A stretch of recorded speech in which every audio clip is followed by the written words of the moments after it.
ഹരേ കൃഷ്ണ. ഇനി നമുക്ക് മൂന്നാമത്തെ ശ്ലോകമാണ് നോക്കാനായിട്ടുള്ളത്. മൂന്നാമത്തെ ശ്ലോകം. ക്ഷിപ്തം ജലേ ത്വാം ചകിതം വിലോക്യ നിന്നേംബുപാത്രേണ മുനിഃ സ്വഗേഹം സ്വൽപൈരഹോഭിഃ കലശീം ച കൂപം വാപീം സരശ്ചാനശിഷേ വിഭോ ത്വം. ക്ഷിപ്തം ജലേ ത്വാം ചകിതം വിലോക്യ.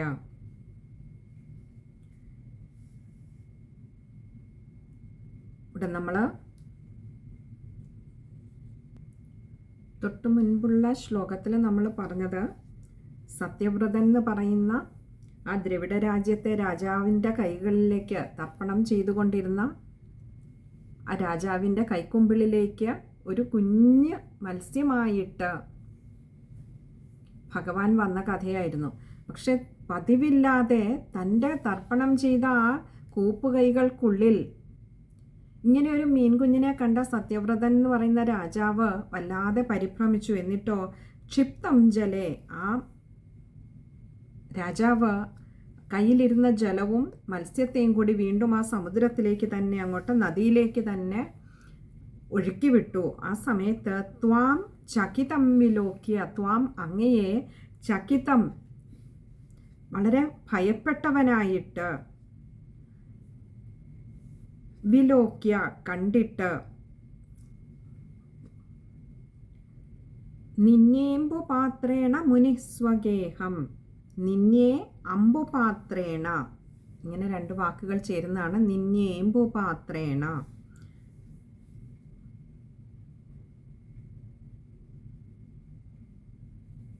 നിന്നി എന്ന് പറഞ്ഞാൽ അങ്ങനെ എടുത്തുകൊണ്ട് പോവുക. അംബുപാത്രേണ, തൻ്റെ ആ ഒരു ജലപാത്രത്തിലേക്ക് ഇട്ടുകൊണ്ട്, മുനി സ്വഗേഹം, ആ മുനി എന്നുദ്ദേശിച്ചത് രാജർഷിയായിരുന്നു സത്യവ്രതൻ എന്ന് പറയുന്ന രാജാവ്.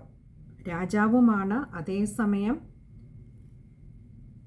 ഋഷിയും കൂടിയായിരുന്നു, ബ്രഹ്മജ്ഞാനിയായിരുന്നു. അപ്പോൾ ആ മുനി അല്ലെങ്കിൽ ആ രാജർഷിയായിട്ടുള്ള സത്യവ്രതൻ തൻ്റെ ആ ഒരു ജലം കൊണ്ടുവരുന്ന ആ പാത്രത്തിൽ, ഇവിടെ മുനി എന്ന് എടുത്ത് പറയുന്നു എന്നതുകൊണ്ട് തന്നെ നമുക്ക് മനസ്സിലാക്കാം, തൻ്റെ ആ കമണ്ടലുവിൽ ഇട്ടുകൊണ്ട് തൻ്റെ തന്നെ ഗൃഹത്തിലേക്ക്, സ്വഗേഹം നിന്നെ, തൻ്റെ ആശ്രമത്തിലേക്ക് കൊണ്ടുപോയി. സ്വൽപൈരഹോഭി കലശീം ച കൂപം, സ്വൽപൈ അഹോഭി, ഇങ്ങനെ രണ്ട് വാക്കുകൾ ചേരുന്നതാണ് സ്വൽപൈരഹോഭി. സ്വൽപൈ എന്ന് പറഞ്ഞാൽ കുറച്ച് മാത്രം, വളരെ കുറച്ച്. അഹോഭി എന്ന് പറഞ്ഞാൽ ഈ ഒരു കമണ്ടലുവിൽ ഇട്ടുകൊണ്ട് വന്ന മത്സ്യക്കുഞ്ഞ് അത്യാശ്ചര്യകരം എന്നേ പറയേണ്ടു. ആ മത്സ്യക്കുഞ്ഞ് വളരെ കുറച്ച് ദിവസങ്ങൾ കൊണ്ട് തന്നെ അങ്ങ് വളർന്ന് ആ കമണ്ടലും ഒക്കെ അങ്ങ് നിറഞ്ഞു വളരെ പെട്ടെന്ന് തന്നെ. എന്നിട്ട് കലശീം ച കൂപം, ഒരു കലശത്തിലേക്ക്, ഒരു കുടത്തിലേക്ക് അതിനെ മാറ്റേണ്ടി വന്നു. എന്നാൽ അവിടെയാകട്ടെ അതും വളരെ പെട്ടെന്ന് തന്നെ വളർന്നത് കുടം അങ്ങ് നിറഞ്ഞു. അതുകൊണ്ട് എന്ത് ചെയ്തു, പിന്നെ ഒരു കൂപം, കിണറ്റിലേക്ക് മാറ്റി. പിന്നെയോ വാപീം സരശ്ചാനശിഷേ വിഭോത്വം,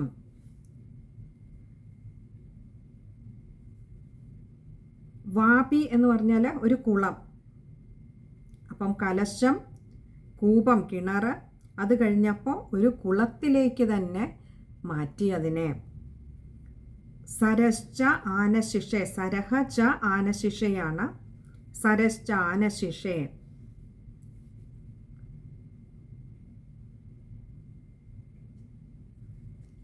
ആനശിഷ എന്ന് പറഞ്ഞാൽ നിറഞ്ഞു. അപ്പോൾ ഈ കമണ്ടലുവിൽ വളരെ പെട്ടെന്ന് നിറഞ്ഞ ആ മത്സ്യക്കുഞ്ഞ്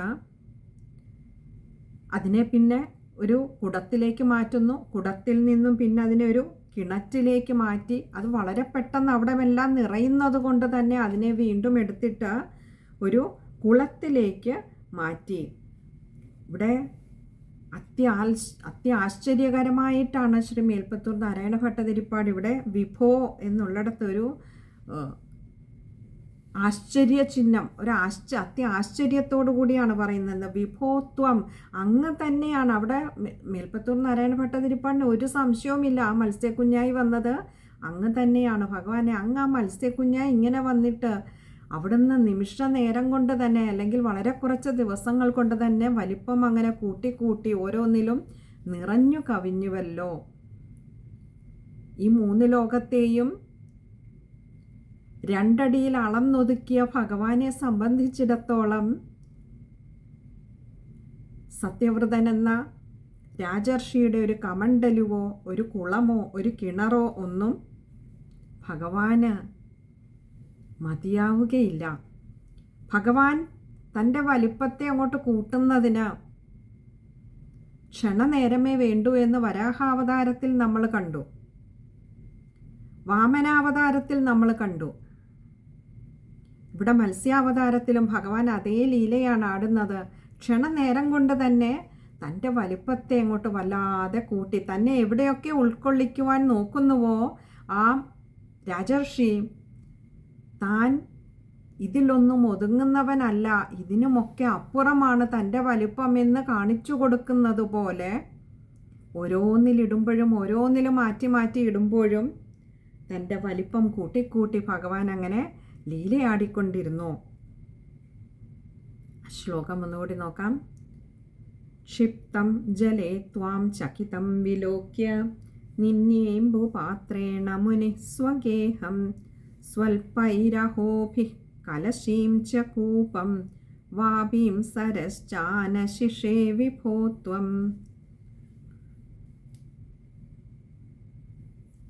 ശ്ലോകം വായിക്കുമ്പോൾ ശ്രദ്ധിക്കേണ്ട കാര്യം, നിന്നേംബുപാത്രേണ, അവിടെ നിന്നെ അമ്പുപാത്രേണ ആണ് വിശ്ലേഷണമുള്ളതുകൊണ്ട് എകാരം നീട്ടിയെടുക്കുക. അതേപോലെ സ്വൽപൈരഹോഭി, രായ്ക്ക് അകാരം കൊടുക്കുക, വിസർഗവുമുണ്ട്, പകുതി ഹകാരത്തിൽ വായിക്കുക. പിന്നെ അടുത്ത സരശ്ച ആനശിഷേ, സരഹ ച ആനശിഷയാണ്, അതുകൊണ്ട് അകാരം നീട്ടിയെടുക്കുക.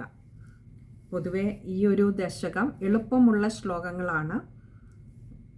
വളരെ കുറച്ച് സമസ്ത പദങ്ങളെ ഈ ഒരു ദശകത്തിലുള്ളൂ. അത് തന്നെ എളുപ്പമുള്ള വാക്കുകളുമായതുകൊണ്ട് വായിക്കുവാൻ ബുദ്ധിമുട്ടുണ്ടാവില്ല എന്ന് കരുതുന്നു. ഇനി നമുക്ക് 4ാമത്തെ ശ്ലോകമാണ്. യോഗപ്രഭാവാത് ഭവദാജ്ഞയൈവ നീതസ്തതസ്ത്വം മുനിനാപയോധിം പൃഷ്ടോ മുന കൽപ്പതി ദൃക്ഷുമേനം സപ്താഹമാസ്വേതി വദന്നയാസി. യോഗപ്രഭാവാത് ഭവദാജ്ഞയൈവ,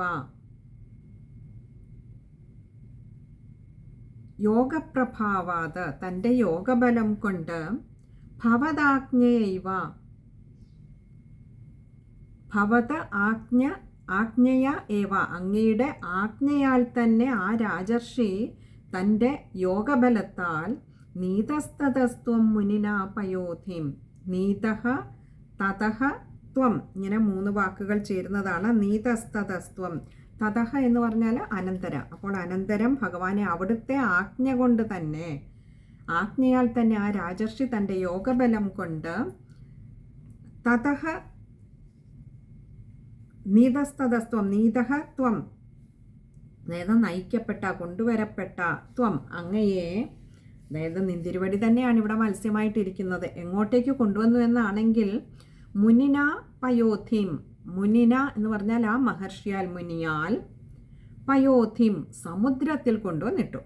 ഇനിയും കുളവും കഴിഞ്ഞു, അവിടെ നിന്നും ആ മത്സ്യം ആ കുളവും നിറഞ്ഞപ്പോൾ അങ്ങയുടെ ആജ്ഞ തന്നെ, അങ്ങ് തന്നെയാണ് വന്ന് പറയുന്നത് അങ്ങയുടെ ഈ ഒരു രൂപം എടുക്കുന്നതിന് അങ്ങയ്ക്ക് അങ്ങയുടേതായ ചില ലക്ഷ്യങ്ങളുണ്ട്, ഉദ്ദേശ്യങ്ങളുണ്ട്. അതുകൊണ്ട് അല്ലയോ സത്യവ്രത, അങ്ങ് എന്നെ ഇനിയും ഇവിടെ ഞാൻ കൊള്ളില്ല, അതുകൊണ്ട് എൻ്റെ വലുപ്പത്തിന് ഈ ഒരു കുളം പോരാ എന്നുള്ളത് കൊണ്ട് എന്നെ ഇവിടെ നിന്നും ഒരു സമുദ്രത്തിലേക്ക് മാറ്റണമെന്ന് അങ്ങ് തന്നെയാണ് ഇവിടെ ആ സത്യവ്രതൻ എന്ന രാജാവിനോട് പറഞ്ഞു കൊടുക്കുന്നത്. അങ്ങനെ ഈ സത്യവ്രത രാജാവിന് സത്യത്തിൽ ആദ്യമൊന്നും ഈ തൻ്റെ കൈക്കൊമ്പിളിൽ കയറിയ കുഞ്ഞു മത്സ്യത്തെ കണ്ടപ്പോൾ ഇങ്ങനെ ഒരു ചിന്തയുണ്ടായില്ല ഇത് ഭഗവാനായിരിക്കുമെന്ന്. അതുകൊണ്ടാണ് വീണ്ടും അതിനെ ആ നദീജലത്തിൽ തന്നെ ഒഴുക്കാമെന്ന് വിചാരിച്ചത്. അപ്പോൾ ആചാര്യന്മാർ പറയാറുണ്ട്, അങ്ങനെ നദീജലത്തിലേക്ക് ഒഴുക്കി വിട്ട ആ കുഞ്ഞു മത്സ്യം വളരെ ദയനീയമായിട്ട് സത്യവ്രത മഹാരാജാവിനെ നോക്കിയത്രേ. എന്നെ ഇവിടെ ഉപേക്ഷിച്ചാൽ ഏതെങ്കിലും വലിയ മത്സ്യം വന്ന് എന്നെ പിടിച്ചു തിന്നുമോന്ന് എനിക്ക് ഭയമാണ് എന്ന് ഭയചകിത ഭാവത്തിൽ നോക്കിയ ആ കുഞ്ഞു മത്സ്യത്തെ തൻ്റെ കമണ്ടലുവിലാക്കിക്കൊണ്ട് ആ രാജർഷി തൻ്റെ ആശ്രമത്തിലേക്ക് പോരുകയായിരുന്നു. അവിടെ വന്ന് പെട്ടെന്ന് തന്നെ ആ കമണ്ടലു നിറയുന്നു, അതിനെ ഒരു കലശത്തിലേക്ക് മാറ്റുന്നു, ഒരു കുടത്തിലേക്ക് മാറ്റുന്നു, വീണ്ടും അത് വളരെ പെട്ടെന്ന് നിറയുന്നു, വീണ്ടും അതിനെ കിണറ്റിലാക്കുന്നു, കിണറ്റിൽ നിന്നും കുളത്തിലേക്ക് മാറ്റി. വളരെ പെട്ടെന്ന് ഈ ഒരു മാറ്റം വന്നപ്പോൾ തന്നെ രാജർഷിയായിട്ടുള്ള ആ സത്യവ്രതൻ, ആ മഹാരാജാവ് മനസ്സിലാക്കി ഇത് ഭഗവാനെ അവിടുന്ന് തന്നെയാണ്, അവിടുത്തെ മായയാണ്, അവിടുത്തെ ലീലയാണ് എന്ന്. അങ്ങനെ ഒരു ദിവസം ആ മത്സ്യത്തിനോട് തന്നെ സത്യവ്രതൻ എന്ന മഹാരാജാവ്, ആ രാജർഷി ഇതിനെക്കുറിച്ച് ചോദിക്കുകയുണ്ടായി. അപ്പോൾ ആ മത്സ്യം ആയി വന്ന ഭഗവാൻ തന്നെയാണ് പറയുന്നത്, താൻ സാക്ഷാൽ നാരായണമൂർത്തി തന്നെയാണ്, തന്നെ ഇനിയും ഒരു സമുദ്രത്തിലേക്ക് മാറ്റുക എന്ന് നിർദ്ദേശിച്ചതനുസരിച്ച് തൻ്റെ യോഗപ്രഭാവത്താൽ കണ്ടറിഞ്ഞ ആ ശ്രീഹരി ഭഗവാൻ തന്നെയാണ് തൻ്റെ മുൻപിൽ ഇപ്പോൾ ഈ സമുദ്രത്തിൽ തന്നെ കൊണ്ടുവന്ന് ആക്കൂ എന്ന് പറഞ്ഞത് എന്ന് മനസ്സിലാക്കിക്കൊണ്ട് ആ സത്യവ്രത മഹാരാജാവ് അതിന് ഭാവിക്കുന്നു. പക്ഷെ അപ്പോൾ സത്യവ്രത മഹാരാജാവിന് ഭഗവാനെ തന്നെ മുൻപിൽ കണ്ടപ്പോൾ ഒരാഗ്രഹം തോന്നി. ഇവിടെ അതാണ് അടുത്ത പറയുന്നത്, പൃഷ്ടോമുന കൽപ്പദിദൃക്ഷുമേനം. പൃഷ്ട അമുന, അമുന എന്ന് പറഞ്ഞാൽ ഈ സത്യവ്രത മഹാരാജാവിനാൽ പൃഷ്ട ചോദിക്കപ്പെട്ട, ഇവിടെ ചോദിക്കപ്പെടുകയല്ല ഭഗവാനോട് അഭ്യർത്ഥിക്കപ്പെട്ടപ്പോൾ എന്താ, കൽപ്പദിദൃക്ഷും ഏനം, കൽപ്പദിദൃക്ഷുമേനം, അവിടെ രണ്ട് വാക്കുകളാണ്. കൽപ്പദിദൃക്ഷും, ആ കൽപ്പാവസാനമുള്ള ആ ഒരു പ്രളയത്തെ ദിദൃക്ഷും കാണുന്നതിന് ആഗ്രഹമുണ്ട് എന്ന് ഏനം അദ്ദേഹത്തോട്, ഭഗവാനോട് ഈ സത്യവ്രത മഹാരാജാവ് ചോദിച്ചപ്പോൾ സപ്താഹമാസ്വേതി വദന്നയാസി, സപ്താഹം ആസ്വ ഇതി, സപ്താഹം എന്ന് പറഞ്ഞാൽ 7 ദിവസം, ആസ്വ കാത്തിരിക്കുക, ഇതി എന്ന്